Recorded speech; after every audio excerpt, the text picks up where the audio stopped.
Good morning, good afternoon, good evening, wherever you are in the world. Welcome to the January 2021 edition of SM Advanced Forum. My name's Don Robinson. Over the next hour, I will be joined by regular co-hosts Tim, Mark and Eric to have an informal, well, we're not sure if Mark's turning up or not, but he's tied up with babies. We'll come back to that in a minute.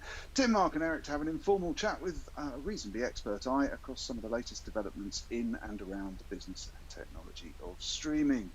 To stir the pot each month, we'll be joined by two guests. This time it's the turn of Robert Reinhardt and Nathalie Lethbridge, who we'll come to in a few minutes. Do get involved in the chat room. If you're joining live, we always enjoy your input. But before we come to the guests and ask them to kick off the discussions, we always spend a few minutes catching up with what we regular hosts have been occupied with. This month, I'm personally itching to talk about my latest adventures with weather satellites and SDR, but to keep me in check at this point, it is tradition for me to hand control to Tim. Tim, I can see Eric laughing in the background there. Tim, are you out there? How was your festive season? I am out here. My Christmas season was actually really quite nice. We didn't quite get to buy, so Michelle and I got married this year. We have two little girls, and her tradition is to buy Hallmark Christmas ornaments that are of the Star Wars variety. Turns out we didn't have time to actually do that before Christmas this time, so we got them all at half price afterwards, and she got me a tiny little arcade version of Joust, which was a game that you flew around on ostriches with lances and you tried to stab other people. It was circa 1985, I think, from my childhood. So that was Christmas. That was good. Also bought a trencher yesterday, and Eric and I Eric's laughing because it's actually part of the Help Me Stream research group. I'll explain that perhaps later. I don't want to go into too much detail on that, but anyway, speaking of Eric, laughing at both you, Dom, and myself, Eric, how are you doing up in Wisconsin? Well, I mean, I could talk about taking down the Christmas tree if you want me to talk about that. Just was doing that before the call, which was always fun because my wife wraps the lights around the branches like she's a junkie wrapping off her arm for, anyway.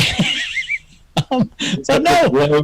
Big glows, yeah. I thought we were going to talk about what we've been up to professionally, and so go for it. But I just want to throw out there that Tim and I actually have been working on the 2021 Spring State of Streaming Survey for Streaming Media, which we just posted on the StreamingMedia.com website the other day. We will be taking responses until the first week of February 8th, I believe. Fill out the survey. Enter into a chance to win an Oculus Quest VR 2, and we'll be talking about the results at Streaming Connect in February, mid-February. We're having a virtual event. We have our typical Streaming Media East and West, which of course were both virtual in 2020. We just confirmed Streaming Media East, which was set for Boston in May, will also be virtual this year. We are still knocking on my desk right now, hoping to have Streaming Media West in Huntington Beach in October. Lord willing and the creek don't rise, as they say, maybe down where you live. Where I live in Tennessee.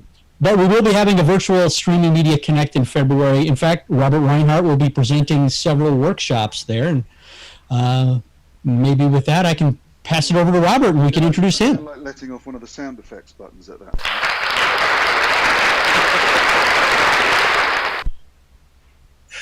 And before we go to Robert real quick, Eric, talk about the fact that this is our third state of streaming in the course of a year, and why we've done that. Because people, I'm sure, will look at it and go, wait, there's another state of streaming survey that you want me to take? Right, and we launched the first one. Actually, we started it at the end of 2019, right, Tim? And we, for a variety of reasons, that didn't get published until early 2020. In fact, we published it about a couple of weeks after most of the world went into lockdown. So we had to put a qualifier in the report saying that these responses, these numbers, this data comes from a pre-COVID time. It became obvious that the effects of the pandemic and the lockdowns radically changed everything in the streaming media business, and so we thought it was an opportunity to check in on that and do a second State of Streaming survey, autumn 2020. We presented that at Streaming Media West, and of course, things are not as different as we thought they were going to be, but we're still seeing the effects of COVID and the pandemic and how our industry is adapting to that, both in the short term and the long term. So at least for the foreseeable future, we're looking at doing these State of the Streaming Industry surveys every 6 months. And I would add to that the fact that we thought when we did the second one in autumn of 2020 that, we'd come out of winter and the lockdowns and it was getting back to normal. But as you say, Eric, clearly we're sort of back in that same model now. And so we're asking people almost a year on from when we did the original one, hey, your business may have ramped up during 2020. Do you see the same thing going forward into 2021 in terms of ramp up or in terms of business continuity issues and that type of thing? Right, and there's also the economic side of things as well. Of course, people took the opportunity to sign up for additional services as we get further and further into people being stuck at home, but perhaps not feeling as flush with money as they might have been at the beginning of the pandemic, or dealing with the effects of long-term unemployment.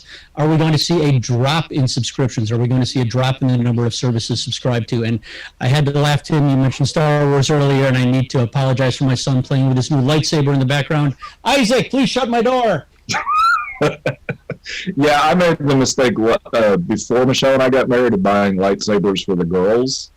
And that was a bad idea because it turns out you can use that to beat more than just somebody else with another lightsaber. You can use it like a hammer. Absolutely. All right. So, Robert, one of your comments was that you wanted us to add hockey to the sports list in the survey. That means you're not in the United States. So where are you at the moment? I'm in Canada. I'm on Salt Spring Island specifically, which is located between Victoria and Vancouver. So I'm just a short ferry ride away from either of those cities. And but I've been working remotely like this for well over a decade. So COVID hasn't really changed my work style, but it certainly has had an impact on my live streaming business. And that I would say, I don't know if this is the time to go into just quick introductions, but my business is largely divided between live streaming production and software development for video solutions, whether that's encoding optimization, as I was explaining pre-call, building pay-per-view systems for any range of problems that are out there. But my live streaming business has definitely taken the biggest hit with COVID. And it'll be interesting to see, tools like Zoom have democratized video conferencing, and I think it's going to have the same impact that digital photography did on commercial photography. People are just going to see that, we could do this on our own, and we don't necessarily need to hire teams to build a webcast for us because, people are getting used to reduced production quality. But without going into any topic specifically, I dub myself a video solutions architect. I am an American by birth, and for a lot of my time on this earth, I was in the United States. But happy to be here. Thank you so much, and Happy New Year to everyone. I'm excited to see where we're going to go. So I have to ask, you grew up in the Midwest, if I remember correctly. Did you play hockey as a kid, or did you just get the hockey religion when you moved to Canada?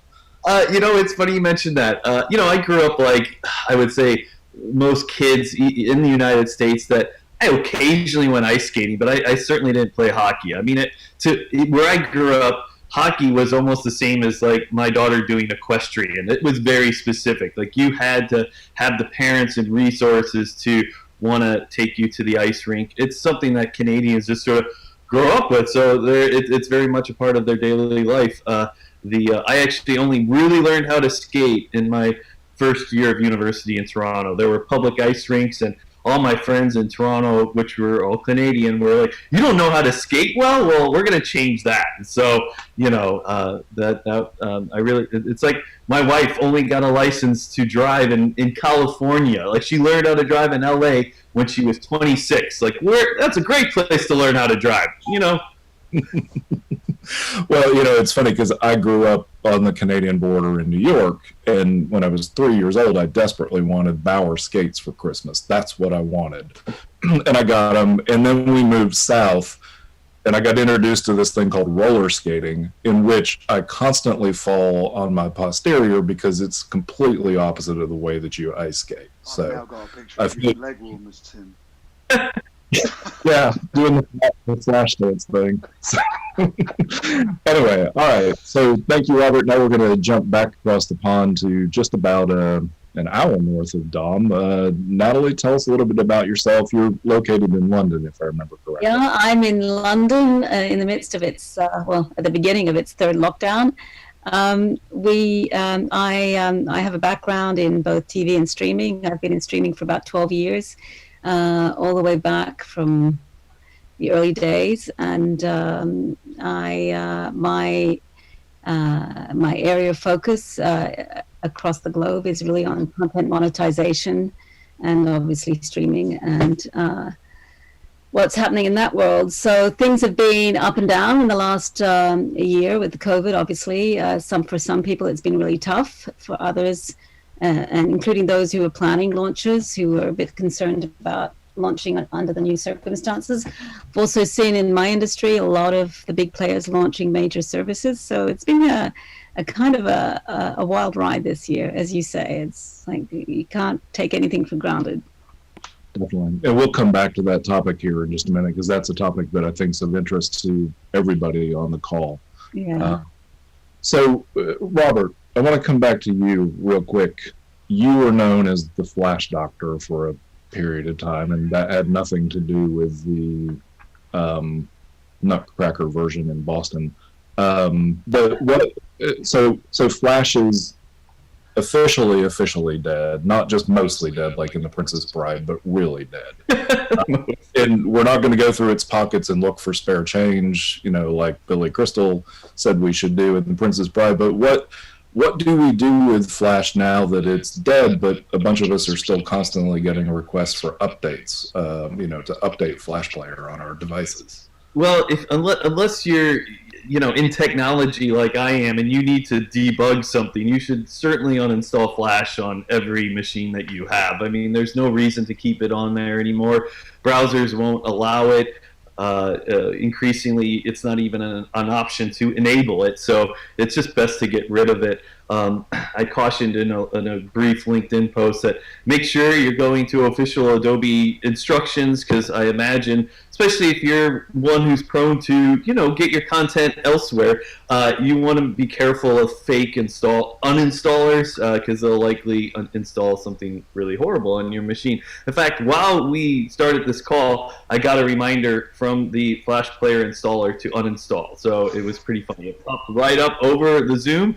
I'm not making that up. I still have the window here. I can do a screenshot. But and the only reason I actually have it on this particular MacBook Pro is for debugging legacy solutions that are still being supported. So, the crazy thing is that just because our modern computers and browsers don't support Flash, there's a lot of people still running old versions of operating systems in really old browsers where Flash will run perfectly, right? If the operating system and the browser, aren't prompting you to do this, and that's one reason why Adobe's own installer will prompt you to uninstall it, you can still be using it. I've got plenty of old Windows machines that are, out of end-of-life operating systems that will still run Flash. So, and I've got a client that does cattle auctions. Those guys, and they are largely guys who are selling and buying cattle, they're on really ancient computers, just like a lot of government is on really old machines. And so it's really important to just take that extra step on your own to uninstall Flash. And if you are using Flash and you need help migrating it, let me know. I'll help you with that. And it's funny that you mentioned the cattle buyers, because Michelle and I bought a farm and we're actually going to be raising cattle. That tells me that I need to pull out one of my old computers so that I can fit in. rather than showing up with a fancy, MacBook Air Silicon or something. Wow. But so am I going to be able to order beef from you? Like, is that something that's going to be an option in the future? Can I get some Tim Siglin beef? Yeah, I'll send it to Tim Hortons, and then you go to Tim Hortons and you actually eat it there. That's how that'll work. So anyway, but there are still websites that have. I mean, you're talking about old operating systems, old machines. There's still websites that have Flash on them. What happens to those sites? Obviously, people with modern browsers, will get an error if they go there, especially if there's no failover. People on older machines, are they going to actually be able to still use those sites, or will that functionality cease as well? Yeah, I mean, Adobe hasn't programmed anything to explicitly just not make Flash Player work, right? You have to uninstall it.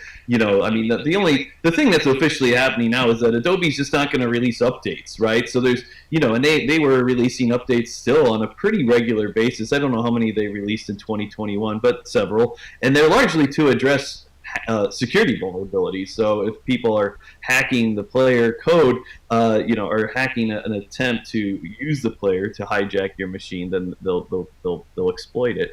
I mean, it is funny. I mean, there's a product I use on my boat to add a sheen to it that keeps the metal from oxidizing, and their site still has a Flash movie to play a video on how to use that product, and I've even emailed them. I offered them for free to, like, hey, I'll convert that real quick. It's a really small video, like, whatever. Like, that is not a good thing to keep doing. So it'll be interesting to see. I mean, most of the sites that continue to invest in their Flash legacy systems were more real-time sites, things that WebRTC was still playing catch-up on for the last several years, and it was a slower rolling beast than it was to have Flash solutions back in the day. So it'll be interesting to see how many of those, I've had any number of clients, from celebrity psychics to dating sites to cattle auction sites, that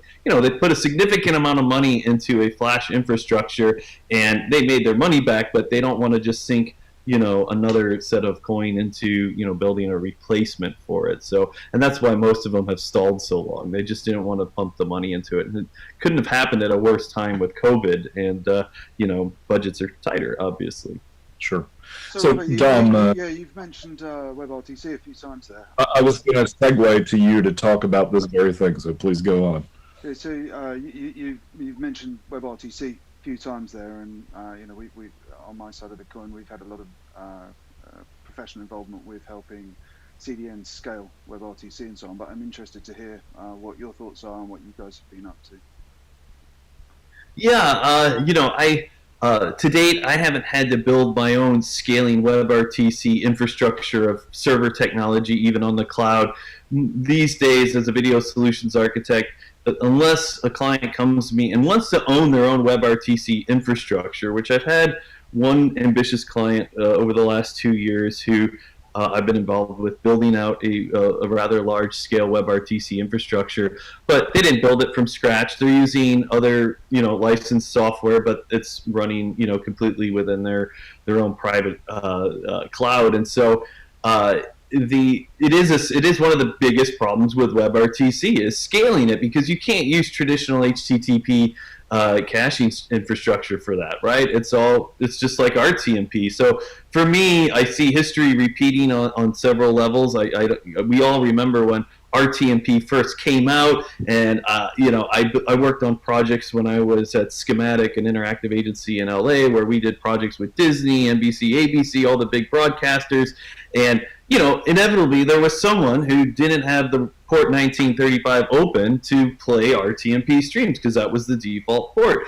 And so it took a while for corporate institutions to adopt this new RTMP infrastructure. We're in an even more complicated state with WebRTC because of the fact that UDP transmission is going to be the most low latency. It's going to be, if you want ultra low latency, you're going to be doing that over UDP. And that's just really complicated on most firewalls, right? And so that that, particularly if you're on a cell network. So there's just a lot of navigation around moving these video bits around. I mean, a lot of people think Zoom's using WebRTC. They built their own proprietary protocols to do what they're doing here, and it's interesting. I've had a couple of clients who are innovating in the WebRTC space and using things like WebSockets to transport bits instead of ICE candidates and stuff like that. So it'll be interesting to see how the CDNs start to address this new world. I mean, I don't know if you remember, it was Tim O'Hare at the time, worked at Scripps Networks. He's no longer in the streaming business. He became a real estate agent in Tennessee, I think. But he was the first person in broadcasting who introduced me to the term the flash tax, because of Adobe's licensing for Flash back in the day for RTMP. So it was costlier for CDNs to adopt Flash if they were going to use Adobe Media Server. It wasn't cheap. And WebRTC, thankfully, doesn't necessarily have a particular hold with a commercial entity, or I should say commercial entity doesn't have a hold on it, but it's still that problem of having to build all new infrastructure, or you're not going to really be able to piggyback HTTP caching infrastructures. And so what's interesting now, and I didn't bring this up in the pre-call, but it seems to be a WebRTC versus low latency HLS discussion right now. What do you really need for your low latency need, or like what are the business requirements around low latency, and then go from there? Because if you're doing a lot of one-to-many broadcasting, low latency HLS makes a lot of sense, but WebRTC makes more sense when you need to do group calls like this. You need to do any kind of like many-to-many broadcasting. That's gonna rely much more heavily on WebRTC than something like low latency HLS. So I mean, Robert, it's interesting. Sorry, Tim. Go ahead. No, I was just going to say, Robert, I just finished up the State of Enterprise video, and in fact, that's one of the conversations I think that's happening now. Is the whole idea before was you did eCDNs, you did everything to help minimize what was going to go out across the VPN, and suddenly you've got everybody using the VPN, and there's a question as to who actually needs to participate in a call versus in an all hands versus who just needs to watch it. And so those models of not even necessarily needing significantly low latency for those people, if all they're going to do is just consume it as a viewer as part of it, as opposed to somebody who has to interact. It's the same problem we had in video conferencing when I was in that before I moved into streaming, was you'd have an 8-port MCU. You could only do 8 people actually actively talking back and forth, but you'd add an extra port on just to stream it out to all the people who wanted to at least, consume that particular experience. So I was going to just chip in a little bit there on the scalability side. I think there are enormous challenges to scaling many of the different protocols actually, but in particular everyone's got lazy because of the dominance of HTTP in the CDNs. And I think WebRTC has presented some new challenges, but because edge computing is becoming the way that CDNs are increasingly deploying services, the ability to use a microservices architecture, certainly for one of our clients, meant that we could roll out WebRTC and give them the scaling that they needed across that infrastructure. So I think it would be a shame if WebRTC got pigeonholed as being something that was for many-to-many and for conferencing, because it is actually quite possible to do a very large... Oh, my volume's low on the YouTube stream apparently. I'll see if I can do something about that while I'm talking to you. But I think it's important that the technology doesn't get pigeonholed, because there are ways that it can be scaled, and they are commercially available at the moment. But I don't want to dwell on those because that's not the point of SMAF. So no, go ahead, Robert. It'll be interesting. Oh no, I was just one of the biggest differences between, I think, WebRTC where it is now and when Flash introduced RTMP well over a decade ago is that we have the cloud resources we have today. I mean, you weren't able to spin up, like you were saying with microservices just a moment ago, you couldn't spin up and down services with the kind of control you do now on the cloud. And so even though WebRTC has this extra footprint on top, aside from HTTP, we now have the technology to really, like, you don't need to have a server running 24/7. That's huge to address, like, an audience that might be variable and really hits only during live streams, right? I mean, most of my clients don't want to keep running. If they know they have planned events and they only need it, like, why run a server for 24/7 when you only need it 2 hours a day? And so you're going to substantially decrease costs by having infrastructures that cater to that. And so that's the good news. And I think that's where, I don't know if you were hinting at that, Dom, with what you were saying in terms of rolling out WebRTC. We just rolled out a sort of upgrade to Limelight's real-time streaming platform. And it was a really interesting, significant project for us. They were having, I think a lot of the engineering had come from the protocols and hadn't come from scalability. And so they needed to address the scaling challenges that they were having because they were getting a lot of interest. And we spent the last year sort of re-architecting and replacing what they had and putting in a more scalable infrastructure. But it is fairly specifically for one-to-many streaming. But it's also quite, from our point of view, what you put in and what you pull out is reasonably interchangeable because of the way it's architected. So, and that's largely come because I think they've taken quite a compute approach to their infrastructure rather than a platform as a service view. And I think that culture is changing a lot in CDNs and promises. And I'm going to do moderator's prerogative here and actually switch over to Nathalie. But one of the things that I want to use from that is you mentioned edge compute, and of course one of the things that we're seeing beyond just what you're talking about with WebRTC and low latency is the piracy mitigation factors that we're starting to see edge compute being beneficial Absolutely. for. Because if you can essentially segment down to knowing that the piracy is occurring off a particular edge, you can then add some features in there to really help sort of mitigate the piracy. Absolutely. So Nathalie, your focus is obviously, you talked about content monetization. Piracy is a huge part of content monetization, or the mitigation of it is. But let's step back and talk about the more traditional movie theater versus streaming premieres. You mentioned, of course, you had a number of big players, NBCU, HBO, who've stepped up their streaming services here. Where do we stand at the end of 2020, the beginning of 2021, with streaming becoming the norm for doing premieres versus a year from now when we're back to normal, so to speak?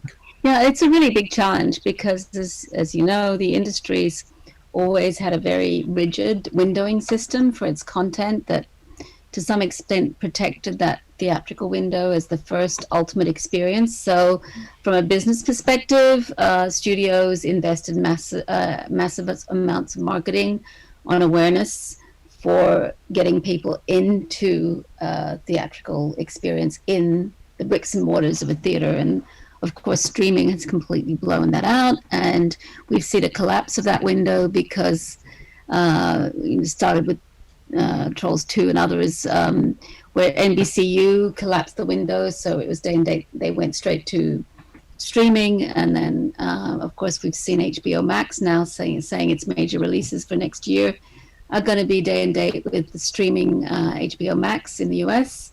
And that's really significant because that's really starting to completely change that window. And so the feedback, so the theaters are concerned that means that it might take away audiences. And so they're investing a lot in technology to get the cinema experience to ramp up. But the question is it going to be just cannibalistic, or is it actually going to grow those audiences? And there's so much you can do, and I think that cinemas have been very blinkered in their approach to who their audience is. They've had very much a retail and bricks and mortars model, and suddenly they've had to embrace digital transformation, which hasn't come easily for them. So I think, and the studios have been trying to negotiate this window for at least 10 years. 12 years ago, I was trying to do this on behalf of studios, and you just kept on being met with absolute resistance. the question is going to be, what impact is it going to have on monetization? Because the value of and what impact it's going to have on the spend on production, because to get people into those cinemas, you're going to have major big ticket experiences.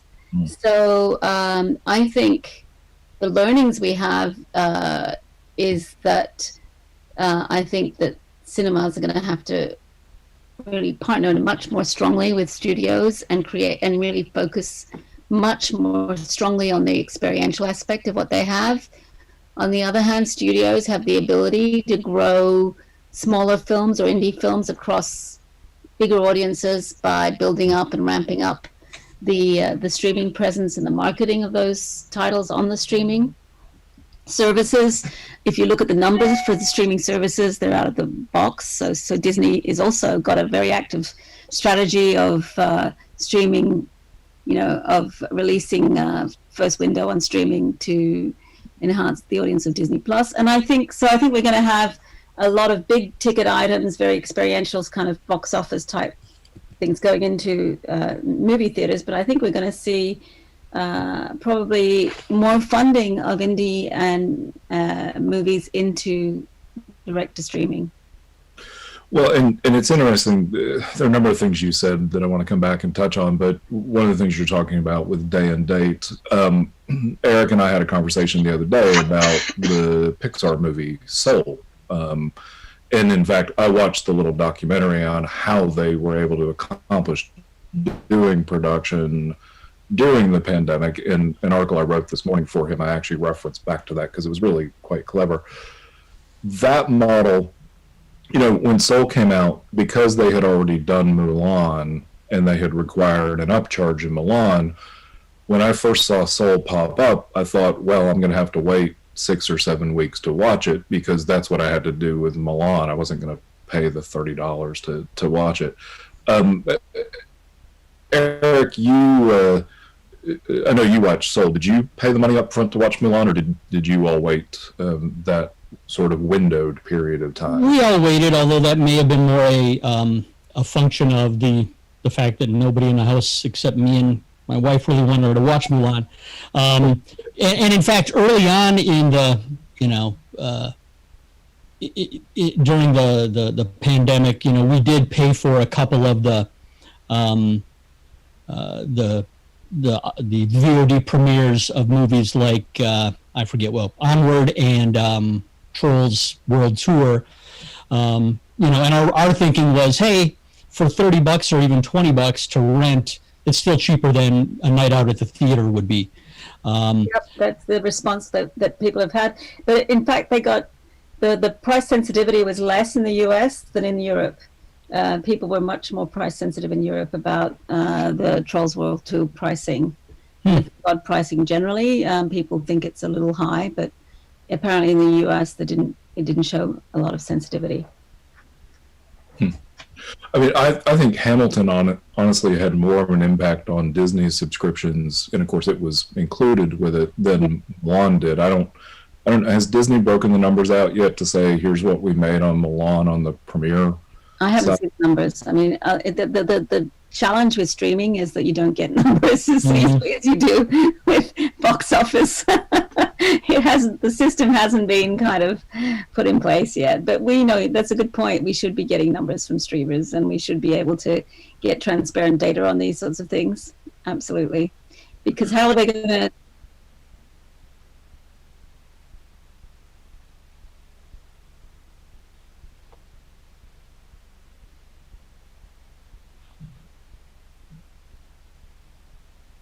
If you get them, that's the problem. If you get them. I agree. I agree with you. I think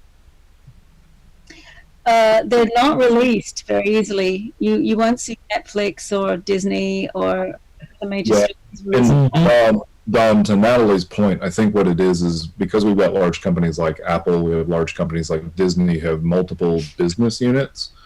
They're tending not to break out the numbers. Disney's obviously said streaming is the future, but they're going to tell you streaming is the future and we're doing really, really well. Yep. maybe the way I look at it is until the numbers get up to where they're close to theatrical numbers, we won't really see that. Because if Disney came out and said, we made $4 million in subscriptions on Mulan and it cost us $200 million to make, everybody's going to go, that's a flop. And honestly, I went to the movie theater. I was the only person in the movie theater to watch Christopher Nolan's Tenet for a showing. So Really? Wow. wear my mask because there was nobody else around me. But when those numbers came out, it was considered a flop if you're looking at it by 2019 standards. By 2020 standards, it was amazing that they got anybody to go to the theater as it stood. Yeah, but I think, it goes back to this thing of the audience and actually growing that audience by having that initial window be outside of that physical space, and what is cannibalistic for the people actually going to the theater and what's not. So there, you could release on streaming to geographical areas where there isn't a close proximity for a movie theater, and enhance your numbers that way, and try and devise a commercial model where the first window takings would be split between the streamers and the theatricals. So at the moment, the rights are so siloed that the theaters couldn't even grab some of the revenue from the SVOD. Nathalie, right. Natalie, I'm wondering, you mentioned earlier about a couple of things that I'd love you to follow up on with your thoughts. One was how brick and mortar theaters are going to have to reimagine and reinvent the experience to get people to come into the theater. And then you also mentioned that you think we might see more independent films move directly to streaming and bypass the theaters entirely. It seems to me that the brick and mortar theater, there are two types, well, there's several types, but two of the main types of experiences they provide are the big blockbuster surround sound recliners for the Marvel and Star Wars and Disney franchises, right? Which, by the way, we all have 4K TVs at home now with surround sound systems, so there's it's still not, I would say it's still not the same as being in the theater. I get it. Right. And then on the other hand, you have the independent movie fanatics who like the experience of the theater for very different reasons. How do you think movie theaters are, what sort of experiences, what sort of offerings, do you have any ideas? What sort of offerings for the independents, you mean? Let's start with the block, but well, across the board. I mean, what do movie theaters have to do to provide audiences what they're looking for? I know for a fact they're investing heavily on the tech side, but I do think for the multiplexes, there is, from a marketing perspective, they need to build something for the fandoms around all these big franchises, and there's not a lot there when you go to the actual Cineplex or cinema to actually keep you connected from a fan base. So any experience, and some of that may be digital and streaming services and others, or being able to, your consumer products experience, you could have e-commerce come into it much more heavily. You could have bundling and partnerships. It's pretty binary when you go into a major traditional cinema experience these days. It's basically popcorn and sodas and so forth. You have the smaller independents create more of an experience, but I think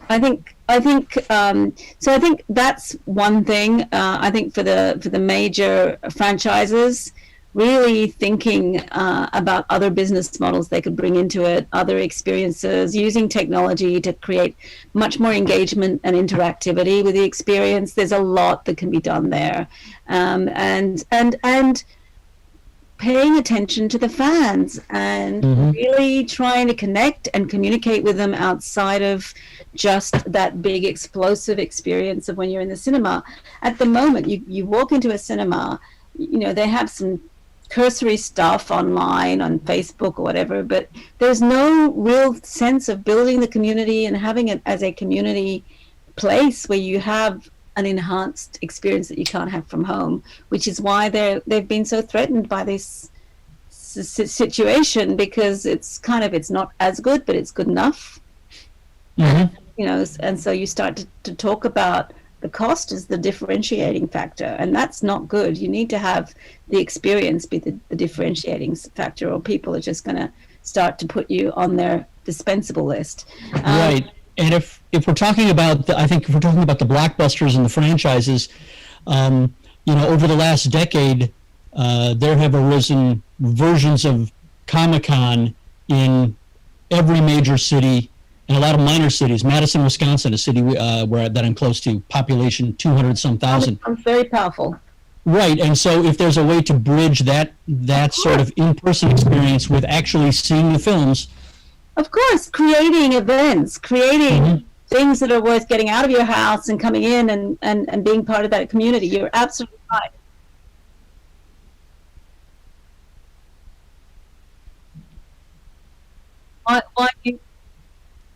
Why linear programming? What do you mean by that?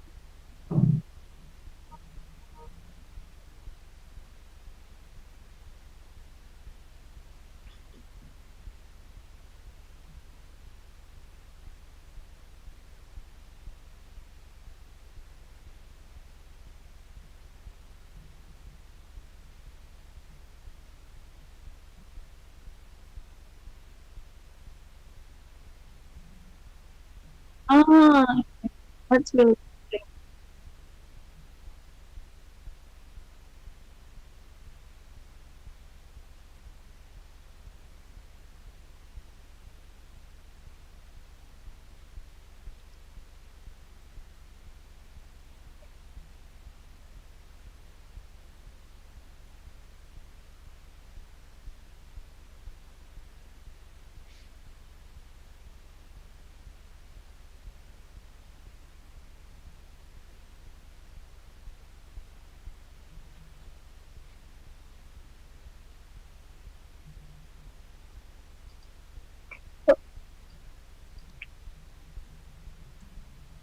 And I think you have two categories of cinemas, actually, particularly I don't in Europe anyway. You have the big chains, and then you have the sort of independent cinemas and the art house cinemas and so forth. And they're actually moving into, I think, very different places. And the prediction is that the more art house, more smaller, bespoke will become, they'll start to become like a boutique experience, and that will protect what they do. But there's one, you know, it here, Curzon, that's actually got a streaming service aligned with it. So they were very early on that, and they've benefited from it during this period. So and they know who their audiences are. They know what they watch. They've got a CRM now that they can manage. Whereas you go to, I don't know, View Cinema, and you don't get the feeling that they have a CRM or even know who's walking the door, other than the ticketing. So, Well,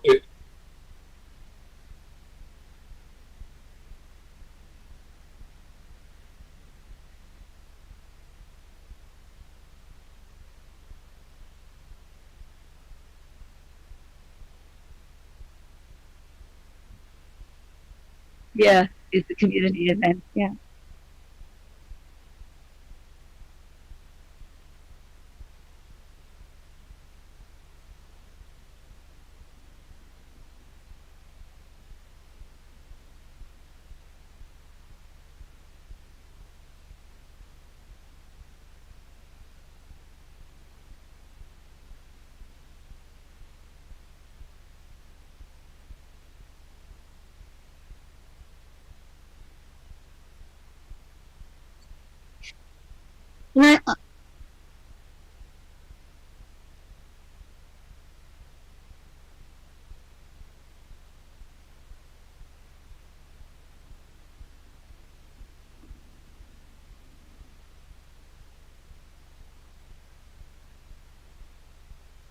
And yeah, I think they had a particular model, and they're really struggling to move away from that model. And also, I do think that the larger cinema chains, because of the financial implications and the implications on their resources, they just haven't had the bandwidth. completely.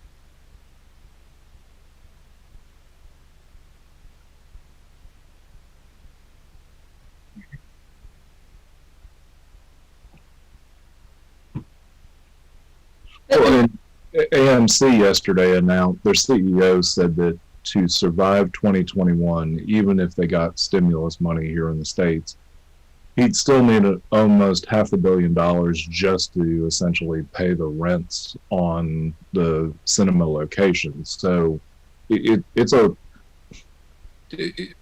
a certain extent, it's the problem that consolidation creates when suddenly, after you've consolidated, you have no product to sell. And there's a lot of speculations about what's going to happen to those big chains, actually. And we've also got the expiry of the holdback, the Paramount clause, where studios can't own cinemas happening in the next year. So it's going to be very interesting with that financial precarity, what's going to happen. But you go into a cinema and you've had the same experience for 40 years now. They haven't changed the model. They haven't built new monetization opportunities other than popcorn and bad drinks and bad food. And this is the point, that bricks and mortars, they should be looking at the retail space and seeing how else can we engage and how else can we build up partnerships, and why aren't we allowing Comic-Con to have it, to come in and have everyone come on community events, and why aren't we leveraging YouTubers and doing first release windows for YouTubers for their longer term content. And but going back to that, we had a conversation earlier about visual storytellers and how they're looking at streaming now. That's an interesting area. So theaters, it's not just cinemas and the retail set based in cinemas, but theaters, actual physical theaters and performances and concert halls and so forth have also had to rethink how they monetize the storytelling that they're doing and how that they take it out. And streaming is the avenue for them. If I could ask a question real quick, with Nathalie. I'm curious to hear more just about if you think if theater chains will be successful in finding those new opportunities. I quickly left to go find, like, during the holiday, Oda. I get these old El Paso taco kits, and on the other side of it, I can get 2 free digital rentals from Cineplex Odeon here in Canada. And so I thought that was interesting that they're advertising on taco dinners to try and get, and it just feels too much like Blockbuster, too little, too late. Like, really? You're going to try and enter this really crowded digital space, and why am I going to go to you for my content versus my existing outlets? You're absolutely right, and I think marketing is one of the big areas that they're seriously challenged in. They've relied on the studios to do all the awareness marketing, and they haven't really, built up traditionally teams that do that. So you will see partnerships like the one that you've just talked about.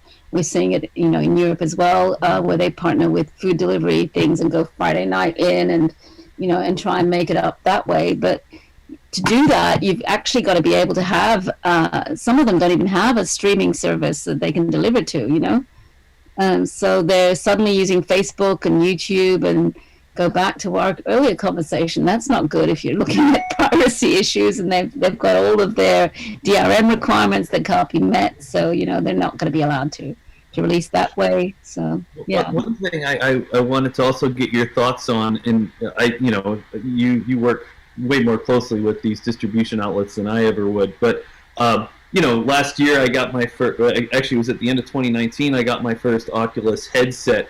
Or do you think that could be an outlet for theaters to sort of create more immersive? Yeah, totally. The only problem is that it's quite a big expense, and it's not, the scaling of it has always been the problem.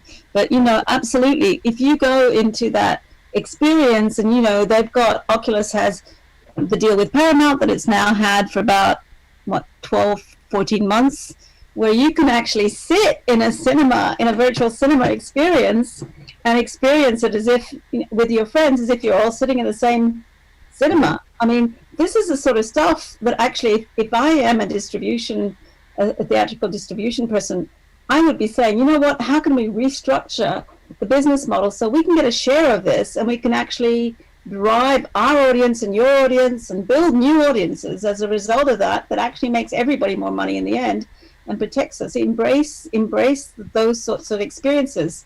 So, you know, create events where you can, or have extra footage where you can use that as an acquisition tool to get people in the door or get people paying, you know.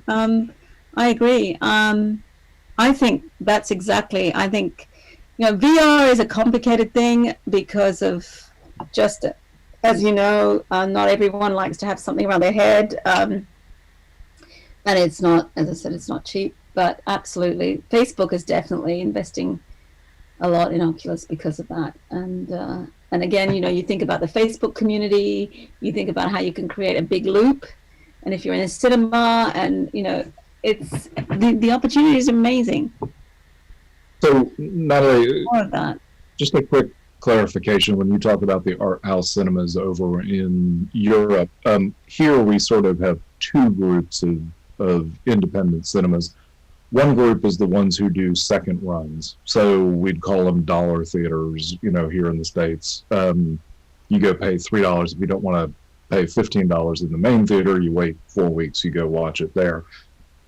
Those seem to have been hit especially hard. Then we have the actual art house or independents like you're describing. Yep. Do you have an equivalent of the second run theater in the UK and Europe? Every country is different in the UK. That's what makes it weird. Certainly in France, for instance, you have a lot of second run theaters and smaller theaters.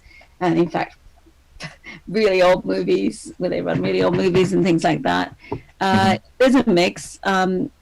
You have, you know, obviously the first window, big multiplexes kind of dominate the big sort of blockbuster types. And you have independents who do a combination of both. So they'll have some older titles and some newer titles mixed, and the indie art house ones who do multicultural kind of indie movies.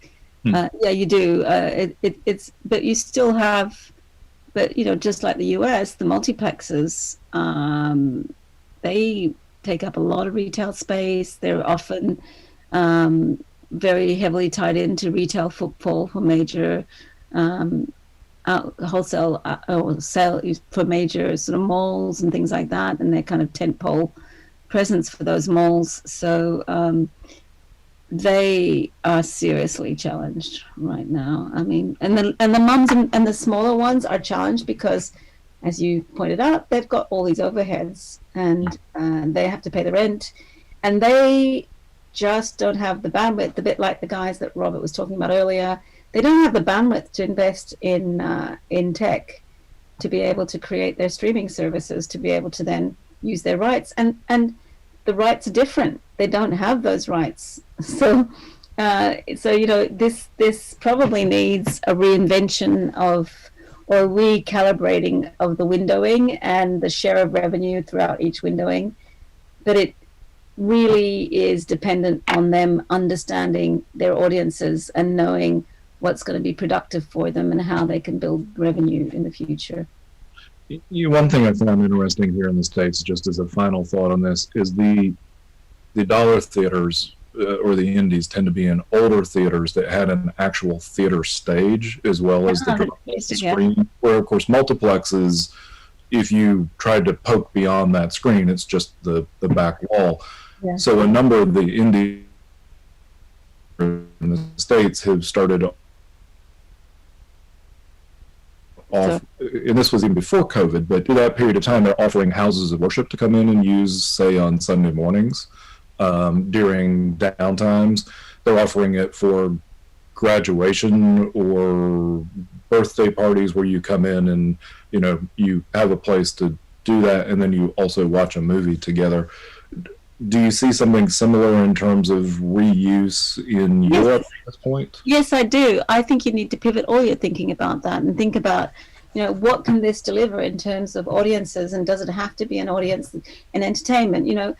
So there's two ways of thinking about that. One is the physical space itself. Could it be used and hired out for other things? like religious services or whatever. And then the other is if I'm investing in a performance and a theater performance in the theater, I'm effectively a storyteller. And what can I do to make that story's audience bigger and monetize it in a bigger and different way? So there was a small theater in Oxford recently that did a stream services for they streamed and did an interactive element to a Christmas pantomime, which is what they have here in the UK. And they got a review in the New York Times, and they never in their wildest dreams would have thought but of course their audience blew out beyond the UK because of it. Which actually, to your point about growing the audience with streaming, that is something that we can certainly do. Absolutely. Fascinating. Dom, I know we got just a couple minutes here. You wanted to talk about weather satellites or weather balloons, but I have no idea why.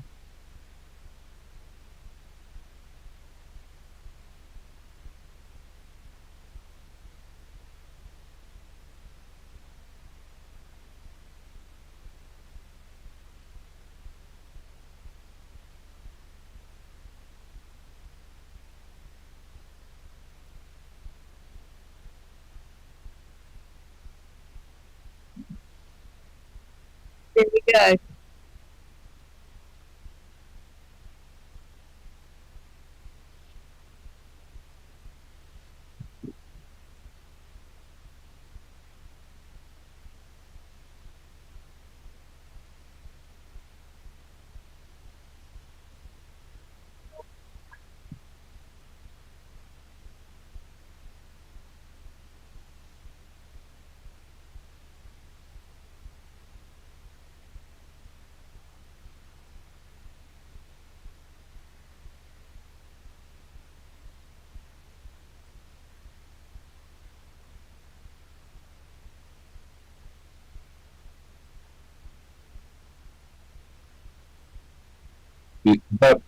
Is that plus sign at the bottom of England where you are, Dom? Because it sort of seems like it's fairly close.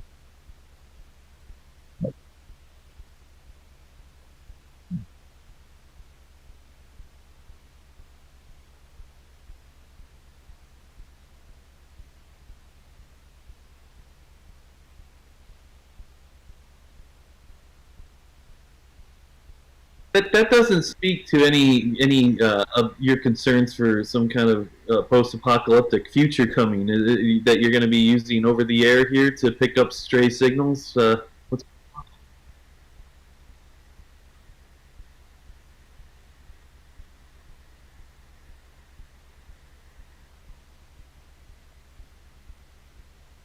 Given the fact that I now have a trencher, I can actually build really large antennas in the ground here in Tennessee. So.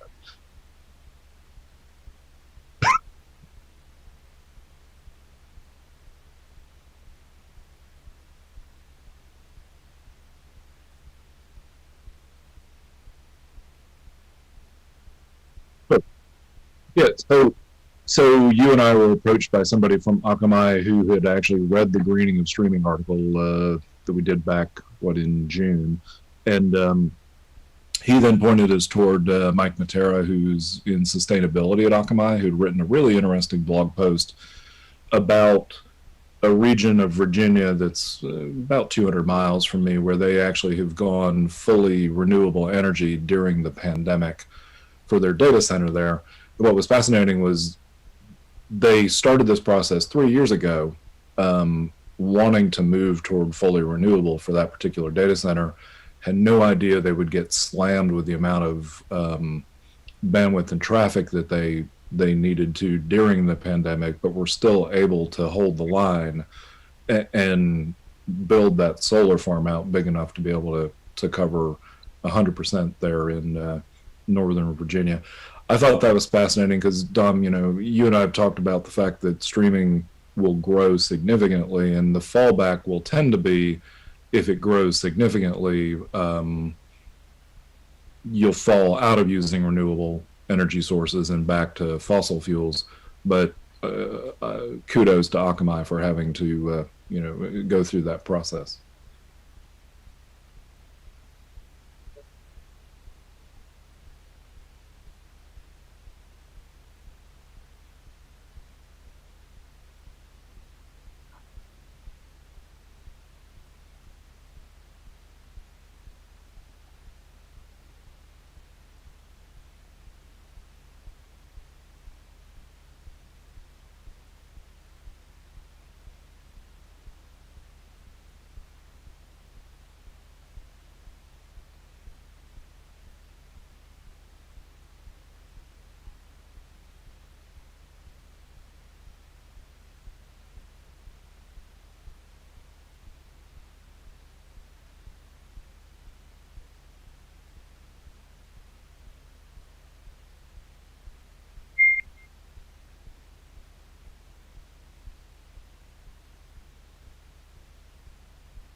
Thank you. That was great. Thanks, guys.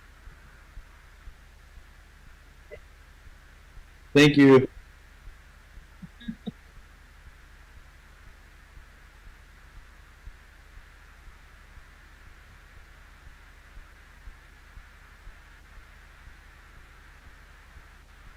Yeah, no, make American hamburgers great again is what I'm going for. So.